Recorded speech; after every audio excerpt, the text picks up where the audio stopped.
Estamos una vez más en charlas de interés público y pues el día de hoy, una vez más, a la diputada federal Loretta Ortiz Alf, ella diputada por el Partido del Trabajo, el PT, pero afiliada a Morena. Exactamente, a Morena. Bueno, pues ahí nos platicará por qué. Supongo que pues comparten mucho esa ideología de Andrés Manuel López Obrador, porque ya lo había manifestado aquí usted en una charla de interés público anterior. Y pues bueno, decirles que estamos en vivo en este momento y que usted puede interactuar con nosotros y, ¿por qué no?, pues hacer algunas preguntas a la diputada Loretta, quien nos viene a platicar.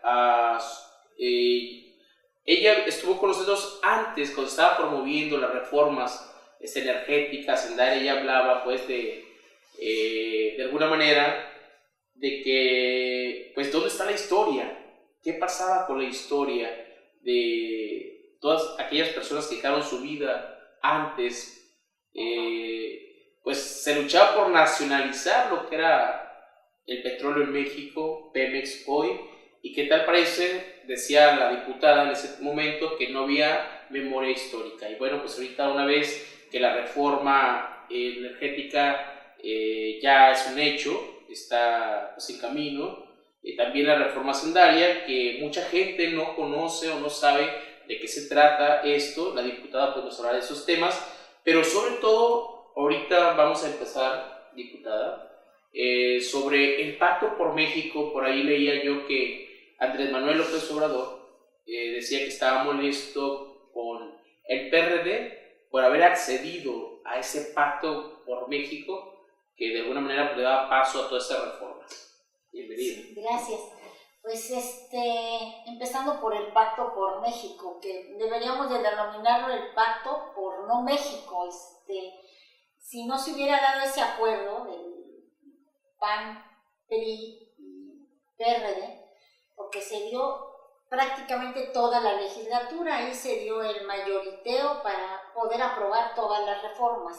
Hubo un acuerdo, incluso su servidora participó después de la ley de la consulta popular, y hice una denuncia de que este pacto violaba el principio de división de poderes, porque está sentado en nuestra Constitución, pero no nada más porque está sentado en nuestra Constitución, sino que es un principio fundamental en todas las democracias, que debe de haber un respeto a la soberanía del poder legislativo y que por el otro lado está el ejecutivo. Si hay un acuerdo entre dos poderes, se quiebra esta división. Y esto es lo que ocurrió en ese pacto por no México entre los líderes de los partidos, entre los del PAN, PRI y PRD, en que acordaron sacar las mal llamadas reformas estructurales. Reformas, y nada más por citar algunos ejemplos: la reforma laboral, que no nos ha traído nuevos empleos ni los va a traer; la reforma educativa, que más que una reforma educativa es una reforma para facilitar el despido de los profesores, es decir, es una reforma laboral que a su vez ya dio pie para que se cobren cuotas a los padres de familia, que ya la educación no es gratuita; la reforma en materia de transparencia del IFAI, que lo que ha resultado es finalmente que ya tenga la Consejería Jurídica, es decir, el consejero de la Presidencia, pueda promover un recurso para no darle información, o que el director del Banco de México también se niegue a dar información los fondos que lleguen de la reforma energética, ¿no?, por las excusas, pretextos que ustedes quieran. La reforma en materia hacendaria, que la vamos a padecer todos, porque no solamente, más que una reforma hacendaria, ha sido recaudatoria, confiscatoria hacia la población. Ha subido el techo del endeudamiento 3 veces, lo cual nos puede dejar en una situación de que el país tenga un problema de deuda, que ya se terminó con el límite de deuda que existía. Se puede triplicar la deuda a raíz de esta aprobación de esta reforma hacendaria, tanto la ley de ingresos como el presupuesto de egresos. además de esto del aumento del endeudamiento, pues lo que vamos a padecer que es el aumento del IVA, del ICR, como bien dice Monreal, los que tienen perros, pericos, pájaros, van a pagar por los alimentos de animales también. El costo no es cierto que con la reforma energética vamos a pagar menos por la gasolina, porque está previsto gasolinazo cada mes. La energía eléctrica, obviamente no va a disminuir su costo, y así, si se ve, hay un proceso inflacionario en el país, ocasionado con el reciente gobierno de Enrique Peña Nieto. Si nos acordamos de la campaña, ¿no? Dijo que iba a aumentar los salarios, aumentó el salario mínimo a 68 pesos, ¿no? Qué cosa, ¿no? Qué grandes aumentos. Con 68 pesos no nos alcanza ni para comprarnos el café en Starbucks y ni siquiera el pancito, pero es el gran aumento que nos esperó con el gobierno de Enrique Peña Nieto. Y esta reforma, la hacendaria, la votó a favor del PRD. O sea, las razones que esgrimieron pueden ser distintas, pero estamos convencidos, los que estamos en Morena, de que el voto debería de haber sido en contra. ¿Por qué? Porque no solamente es en contra de la ciudadanía, de la población, sino también de los mismos empresarios. O sea, la homologación del IVA en frontera a todos al 16%, va a afectar a todos los empresarios que estén ahí, va a afectar a los empleos, va a afectar al comercio, y a pesar de ello, votaron a favor del PRD. Pero había un acuerdo entendido, o sea, nosotros aprobamos la reforma hacendaria, los del PRD, y ustedes, los del PAN, aprueban la reforma energética. Entonces hay ese acuerdo, ¿no? Difícilmente pueden lavarse la cara ahorita. Ustedes, yo me digo, ¿cómo con los electores van a poder justificar, dígase PRI, PAN o PRD, al electorado después de estas reformas? El PRI, que ya es más de derecha, que no, pues ni se puede ubicar de centro izquierda ni de centro, o sea, está aliada totalmente a la derecha, sin importarle las necesidades de la población, que no ha visto por una educación gratuita, que ha visto para cobrar y recaudar más impuestos, y como se ha dicho, si hubiera transparencia hacia qué se destinan nuestros recursos. Pero yo les puedo decir, finalmente muchos de los recursos, programas sociales, bien que se lo dividieron entre los tres partidos, es decir, diputados del PRI, del PAN y del PRD recibieron cuantiosos recursos para destinarlos a sus proyectos. 33 millones serán de proporción por diputado, y bueno, otras prebendas que no fueron muy transparentes o públicas. Exacto. Más bien fueron algunos enredos y desenredos en oscuro, ¿no? Exacto. Bueno, pues recuerden que estamos con la diputada Loretta Ortiz Alf. Ella pues es diputada por el PT, aunque está adscrita y promueve, por supuesto, lo que es el partido de Morena. Regresamos en un momento más. Si usted tiene alguna participación, algún comentario, estamos en este momento en vivo en Charla de Interés Público. Regresamos.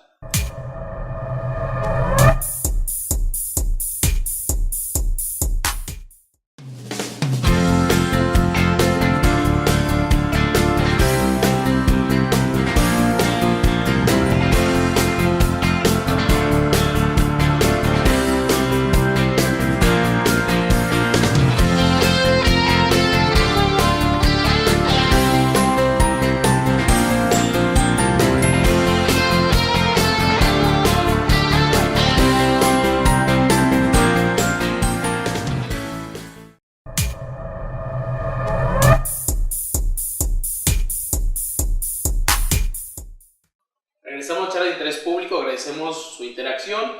Le recuerdo que estamos con la diputada Loretta Ortiz Alf, y pues bueno, ella está aquí de alguna manera porque, bueno, está impulsando que en Colima se concrete y se haga el partido de Morena.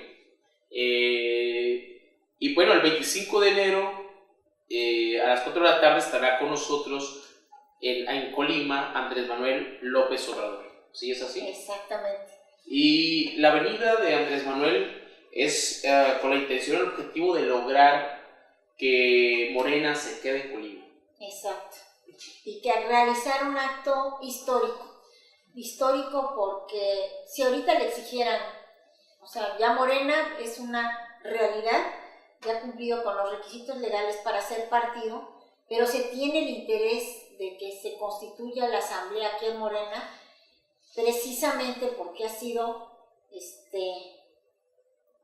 por generaciones y sin memoria alguna gobierno priista, y se requiere que haya una oposición. Hay mucha inconformidad social, muchísima inconformidad social en distintos sectores, y de no constituirse una oposición, pues difícilmente se puede transformar o modificar una sociedad. En este caso, el estado de Colima sí requiere alguien que haga contrapeso, y ese contrapeso va a ser precisamente Morena.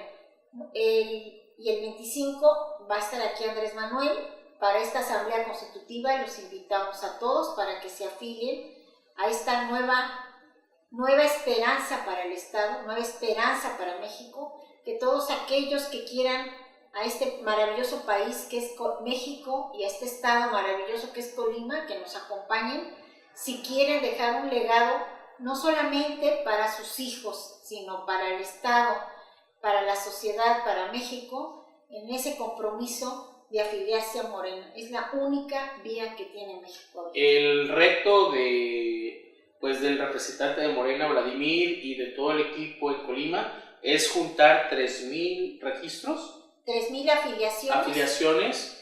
Personas que requieren venir con su credencial de elector vigente. Parece que es una meta sencilla, sin embargo, pues a veces a la hora de la realidad no es tan sencillo. Les pedimos encarecidamente, los que estamos preocupados por este país, que nos acompañen ese día afiliándose a Morena. ¿Es domingo? Es sábado. Es sábado 25 de enero a las 4 de la tarde en el Palenque de Colima. Exacto. Para la gente que tenga empatía, que coincida con la ideología de lo que representa pues Morena y Andrés Manuel. Entonces el sábado 25 de enero a las 4 de la tarde estarán los registros, afiliaciones, estará el IFE presente en el Palenque de Colima. Leía que Andrés Manuel, y lo decía también usted, diputada, estaba molesto por el PRD por lo del pacto. ¿Qué implicó el pacto entonces? Implicó pues todas las reformas que de alguna manera pues que ahora ya están en camino, ¿no? Ya se están aplicando. Sí, es justificada, no solamente está la molestia de Andrés Manuel López Obrador, sino de los que estamos en Morena, porque de no haberse dado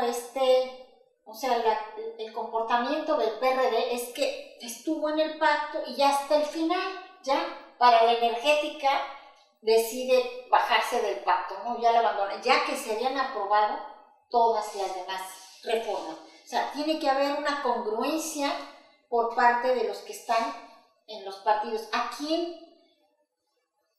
¿Quiénes son nuestros jefes, por llamarlo de alguna manera? Pues el electorado que confía en sus representantes populares y que está esperando que nuestro voto vea por sus intereses, no por los intereses, insisto, de una cúpula partidaria, bien sea del PRI, del PAN o del PRD. Y los del PRD vieron por los intereses partidarios del partido y de los que yo tengo varios compañeros del PRD con los que tengo muy buena relación, pero que si hubieran tenido la libertad de votar, hubieran votado. O sea, ¿no tuvieron libertad de votar? A varios les llamaron, tu carrera política está en juego. O O sea, hay un control. Hubo un amago, hubo un control, hubo mucho dinero de por medio. Mucho dinero de por medio. Es decir, que el proyecto social, la población, de alguna manera queda de lado por los intereses políticos, ¿eso es lo que lo está diciendo? Sí, la clase política en el país, desgraciadamente, se ha corrompido. Se ha corrompido, y se ha corrompido en el sentido de que nada más se está viendo y además por intereses inmediatos, a corto plazo, por muy poco se vende. Bajo este discurso, ¿usted considera que Morena entonces vendría a ser una alternativa real? Ahora, digo, hay una especie de desesperanza, actualmente se percibe en la población, porque no hay una certeza realmente en cuál es el futuro inmediato, porque hay muchos rumores y desinformación sobre la reforma hacendaria. Es decir, la gente que de alguna manera vivía de vender hot dogs, tacos, o que eran pequeños propietarios, ahora tienen que entrar a un sistema regulatorio al que no estaban acostumbrados, pero que de hecho también, por ahí, hablando con algunos académicos, decían que el Estado no garantiza el trabajo a los habitantes, y que acudir a un pequeño changarro vendría un poco a salvar a esta población, que no se dedica a robar, que no se dedica, ¿sí? Es decir, que quiere hacer un trabajo lícito. Y entonces ahora con esta desinformación temen porque entrarían pues a un sistema hacendario que no entienden, ¿sí me explico? Sí. Y que le quitan a la población esa oportunidad de sobrevivir. Es decir, el Estado no garantiza las garantías de toda la población, pero sí exige la reforma hacendaria. Sí, una reforma hacendaria en donde es ciertísimo, no hay información, donde además se siguieron criterios, ¿no? Su servidora venía de una reunión de la OSD, donde lo que sí me quedó claro, lo que dijeron, y los de la OSD, que son, o sea,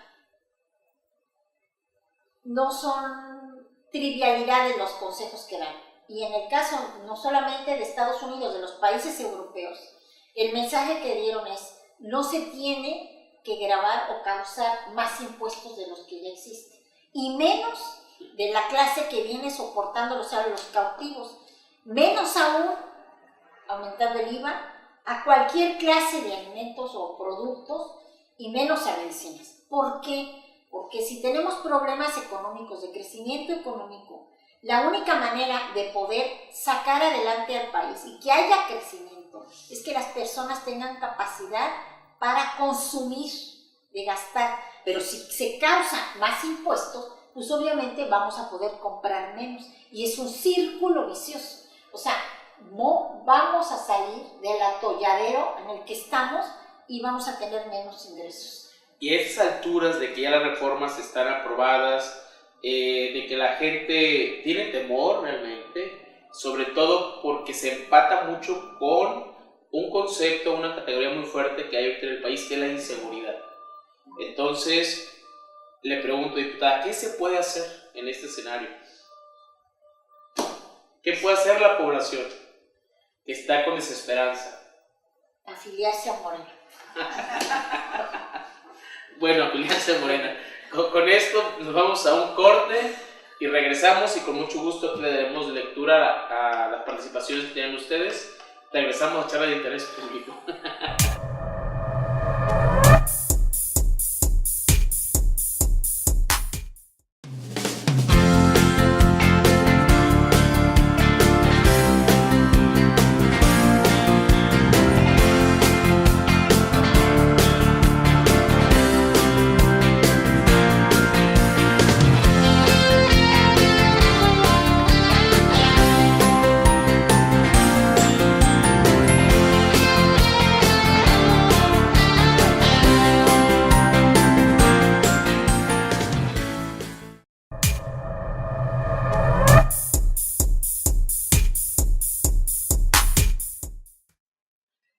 Charlas de interés público. Estamos con la diputada por el PT, afiliada a Morena, Loretta Ortiz Alf.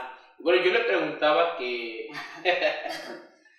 bueno, no podía aguantar la risa, que había mucha desesperanza después de las reformas, después de ver que pues las alternativas, lo podríamos pensar así o plantear de esta manera, ¿qué alternativas tiene la población al votar por un partido u otro? Digo, los del PRD dicen que es el PRIAM, pero ahora con los pactos que hizo el PRD con el PRIAM, pues como que hay algo de desesperanza.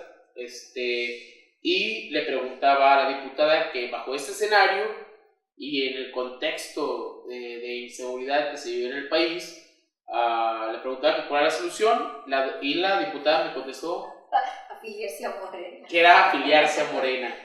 En realidad, bajo este contexto que hay en el país, el discurso de Andrés Manuel, hipotéticamente le pregunto, ¿agarraría fuerza? Es decir, cuando estaba en campaña presidencial, que pierde la elección, bueno, cuestionada la elección, pues decía que era muy radical con el discurso. Ahora vemos que, bueno, el país está teniendo una transformación, están las reformas, y el discurso de Andrés Manuel siempre ha sido hacia, bueno, rescatemos, démosle al pueblo, rescatemos a los más necesitados, a los pobres. ¿Usted cree que ahora, bajo esta situación y contexto que hay en el país, de las reformas, donde hay un poco de temor porque no se entiende, por ejemplo, la reforma hacendaria, ¿qué pasa? ¿Cree que se está colocando, se podría colocar con Morena a nivel nacional Andrés Manuel? Que por cierto viene antes del 25 de enero, viene Andrés Manuel aquí en Colima. Viene el viernes 15 de este mes, y va a estar a las 5 de la tarde en el auditorio del SUTUC, del Sindicato Único de Trabajadores de la Universidad de Colima. Entonces viene el día 15. 17. El viernes 17 al Sindicato Único de Trabajadores de la Universidad de Colima, el SUTUC. ¿Por qué viene tanto a Colima? Porque nos tiene un interés especial en que precisamente llegue a realizarse, a llevarse con éxito esa asamblea constitutiva de Morena el día 25. Entonces, se acerca a nosotros el día 17 para precisamente hacer ver a la sociedad colimense de la importancia que tiene esta nueva esperanza para el estado de Colima, que es Morena. Parece como de broma, ¿no? ¿Qué podemos hacer? Pero yo nada más hago la siguiente reflexión, y no vamos a tener que hacer mucho para ser una opción más que válida para las siguientes elecciones aquí en 2015 y luego las del 2018 a Morena. En el siguiente sentido, habían prometido los priistas que íbamos a tener seguridad, no la tenemos. Y se vislumbra una sociedad con más ingobernabilidad, con menos seguridad. Se aseguraba que íbamos a tener más empleo, a la fecha no lo tenemos. Se aseguraba que íbamos a tener un aumento de los salarios, a la fecha ni lo tendremos. Y todas las medidas que ha tomado el actual gobierno federal, ¿sí?, y los gobiernos locales priistas han sido de una tendencia neoliberal. ¿Qué es lo que quiero decir? Que nada son de derecha, o sea, se identifican, tienen una preocupación por ver por los intereses de los empresarios, de las transnacionales, más que por los intereses de la población. Ahora, esto es lo que nos va a nosotros a beneficiar. No vamos a tener ni que hacer mucha campaña, o sea, lo vamos a padecer desgraciadamente. Ahora, ¿qué se puede hacer? Si quieren transformar esa realidad, es comprometerse con Morena, o sea, los que pueden afiliarse a Morena, y los que no quieran afiliarse, pues estar cercanos a nosotros y en las elecciones votar por los candidatos de Morena. No se puede transformar este país, o sea, llegamos a esa conclusión, los votamos muchísimas personas, nada más con un movimiento, necesitamos constituirnos como partido, y por eso, para precisamente transformar a México.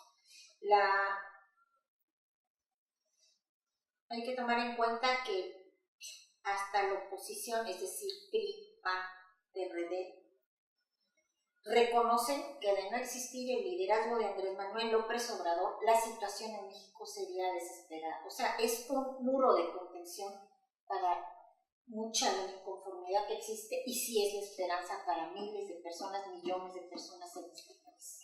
Entonces le preguntaba, ¿el discurso de Manuel usted cree que tendría más auge ahora? Sí, va a tener. Sí, va a tener. Va a tenerlo. Porque además, esa es la otra, Peña Nieto tomó el discurso de Andrés, aunque no lo ha cumplido. Es cierto, o sea, no dijo iba a aumentar los salarios, pero no. ¿Qué es lo que proponía Andrés ahorita con la reforma hacendaria? Que dijo no se puede aprobar. Sí, obviamente se tiene que cobrar impuestos, pero cobra a los que más tienen y también disminuye el gasto público. Estamos pagando una burocracia dorada, más que dorada, ¿no? Unos sueldos impresionantes, entonces se siguen pagando esos sueldos, sigue habiendo un dispendio, total, que más da es con cargo a los impuestos que paga la ciudadanía. Y esto de que se está afectando a los grandes empresarios, no se les afecta en nada. Sobre pretexto de, ahora, que venga la inversión extranjera. No, que venga la inversión de Pemex, ¿no? ¿Y qué nos van a dejar? Se van a llevar como las mineras. Se llevan todos los recursos sin dejar nada en el país. Entonces, ¿cuál es la solución? La solución. Sí. ¿Por qué? A ver, los problemas de seguridad. ¿Cuándo se van a arreglar los problemas de seguridad? ¿Acaso ha visto este gobierno priista o gobiernos priistas estatales y federales por acabar con la corrupción, por acabar con la impunidad? Y que esa fue la bandera principal, por mejorar la situación, no solamente, o sea, generar empleos, pero también asegurar que haya educación, y no eran los caminos, no es un camino de fortalecer, o sea, que lo que vamos a hacer es, vamos a generar una sociedad más belicosa. ¿Por qué hay tanta inseguridad? Porque precisamente no se dan las condiciones reales para que las gentes puedan vivir de manera honesta y de su trabajo. Si tuvieran trabajo, millones de migrantes que se van y ahora que tienen que regresar por la situación económica que no está tan bien allá, si hubiera trabajo, si hubiera empleo, si hubiera educación gratuita, si se dieran todas esas condiciones, las personas no estarían metidas en el crimen organizado y en el narcotráfico. Michoacán. Tenemos la participación de Alex Silva, y bueno, vecino Lundibre, el tema de Michoacán, es nuestro vecino con el estado de Colima. Él nos escribe por Facebook, nos dice que qué opina sobre la autodefensa en Michoacán. Sí, es entendible que se den las autodefensas en Michoacán, es lo mismo. Si está, y esto se dio desde el gobierno de Calderón, si están corrompidas las policías federales, el ejército y la marina, y no le dan defensa a los ciudadanos, no queda otra opción más que crear las autodefensas. Pero también hay poca información. No es una situación, lo que está representando es absoluta ingobernabilidad. En Michoacán ya se hubieran declarado la desaparición de los poderes, no se ha hecho, pero eso sí, se mantiene. Habría que preguntarse por qué se mantiene. ¿Por qué se mantiene? A un gobierno que no es capaz de asegurar la mínima obligación, que es mantener la paz y la seguridad en el Estado. Porque esa es su función principal. Claro, no hay un Estado de Derecho, no hay garantías individuales. Entonces estamos hablando de un Estado fallido en Michoacán. Sí, totalmente. Pero ¿por qué se mantiene? ¿Cuál es la insistencia de mantenerlo?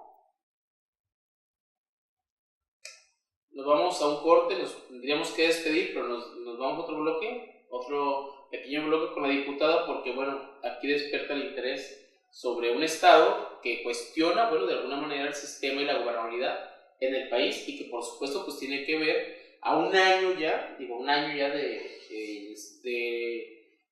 la administración de Enrique Peña Nieto, ¿no? Regresamos a charlas de interés público.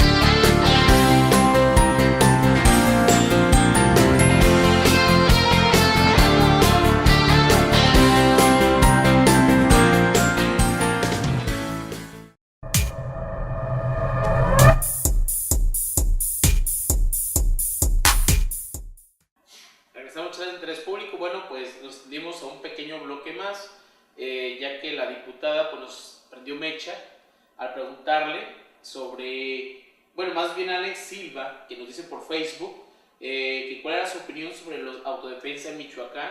Bueno, nos dice que pues, no hay institucionalidad, no hay un sistema de derecho y, bueno, ¿qué está pasando? ¿Por qué el gobierno federal no da por terminado la institucionalidad? Dice ahí, los poderes no funcionan. Al no ver este Estado de Derecho, diputada, digo, en Colima nos encontramos muy cerca, de hecho hay un poco de nerviosismo, porque se habla de que la autodefensa ya está casi en la colindancia de con Michoacán. Bueno, se habla de que en Colima, bueno, ha migrado mucha gente a Colima, porque precisamente no está ese Estado de Derecho. Pero ¿qué tienen que hacer? No sé si hay una discusión ahorita con los diputados, la Cámara de Diputados, con los senadores. ¿Qué está pasando ahí? No es una estrategia, digo, me atrevo a preguntar, no es una estrategia esto de la inseguridad para darle auge y cauce a todo esto, o es un hecho que no hay capacidad de la federación para mantener a un estado como lo que he dicho acá. Digo, decía usted, ¿qué está pasando ahí? ¿Qué es lo que está pasando, diputado? A ver, ahí, esa es mi percepción, pero también está acompañada de datos, podríamos decir, de constantes, evidentes, objetivas, que se aprobó, que no tenía nada que ver. Cuando se aprobó la reforma político-electoral, una reforma al artículo 29 constitucional, en virtud del cual, por la voluntad del presidente de la República, sin el consejo, o sea, el acuerdo de los secretarios de Estado, se pueden suspender garantías individuales. Este artículo es la primera vez que se reforma y está muy acotado por instrumentos internacionales en materia de derechos humanos. No es cuestión, o sea, que se debe tomar a la ligera la suspensión de las garantías individuales. Al mismo tiempo, se regula, se tipifica el delito de terrorismo. Terrorismo en México no existe. El terrorismo se requiere una organización terrorista. Es cosa muy distinta a lo que está sucediendo ahorita. Claro. ¿Pero para qué? Para también autorizar una serie de medidas que llaman la atención que ahorita se quieran aplicar y que pueden ir en contra de los que supuestamente cometan este tipo de delitos. Y para rematar, una ley para inhibir las manifestaciones públicas. Entonces, si vemos todo el contexto, sí podría que también esa última, contraria a las convenciones en materia de derechos humanos y violatoria del derecho de expresión y de manifestación. Bueno, porque nada impide que se puedan establecer límites a la manifestación pública, pero no inhibirla, que son de manera arbitraria, que son dos cosas distintas. Si se toma en cuenta todo esto, podemos llegar a la conclusión de que hay conciencia por parte del gobierno federal de que la situación, hay inconformidad social, de que hay problemas, y todo parece indicar que no quieren actuar. No es que no tengan la capacidad, no quieren tomar las medidas y las acciones necesarias. Pongo, por ejemplo, que cuando mataron al presidente municipal, que era del PT de Santa María, ¿no? Que fue a pedir recursos, que se fue en huelga de hambre, que estuvo fuera del Senado, que regresó, que a la mera hora no se le dio presupuesto y que luego regresó, finalmente lo torturaron y lo mataron, había pedido ayuda. ¿Pero qué fueron lo que le contestaron en Gobernación? Pues yo no tengo capacidad para poner servicio de seguridad, guardias especiales. Entonces, ¿cómo van a ejercer sus funciones? Si nos ponemos a revisar la cantidad de diputados locales, presidentes municipales, todos los que han votado. Entonces, esa pregunta, ¿por qué no la pueden? Y solicitan ayuda, o sea, saben que se necesita. Yo no puedo llegar a pensar que el Estado mexicano no pueda actuar de manera eficiente en estas situaciones. Entonces, aquí podemos decir que la omisión es parte entonces de una estrategia. De una estrategia. ¿A ese nivel estamos hablando? Sí. Para generar miedo en la población. La diputada Loreta dice que, digo, tiene una lógica esa interpretación de las cosas. Algunos autores hablan de que sí se genera miedo para que la población esté de alguna manera pues distraída o ocupada mientras se está llevando a cabo pues otras cosas. En este caso podría ser, bueno, las reformas. Porque no salga a manifestarse, que vea que no tenga una actitud más activa, proactiva en el ámbito político, que cantidad de cosas, ¿no? La población cuando tiene miedo se recluye en sus casas, se repliega y no dice nada, ¿no? Y así podemos mantener a la población que soporte cada vez más la carga impositiva, la facultad las limitaciones a sus libertades y todas las situaciones. ¿Por qué? Porque es más fácil manipularla así.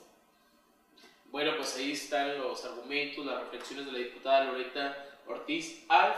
Pues diputada, no sé si usted quiere hacer un comentario más al respecto.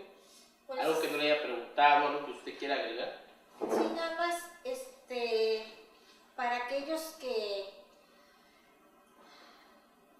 quisiera transmitir, para aquellos que se encuentran desesperanzados, que si sienten que este país no tiene rumbo, que quisieran un país distinto, que se acerquen a ver desde antes el proyecto de Andrés Manuel López Obrador, que no es el come niños que ha dibujado la prensa, no todos los medios, pero algunos, que se hizo una campaña en contra de Andrés Manuel, que es una persona que es de centro izquierda, con valores, y que la única salida que tiene este país es que podamos tener un partido bajo el liderazgo de Andrés Manuel López Obrador, y que estamos ya a la puerta de conseguir.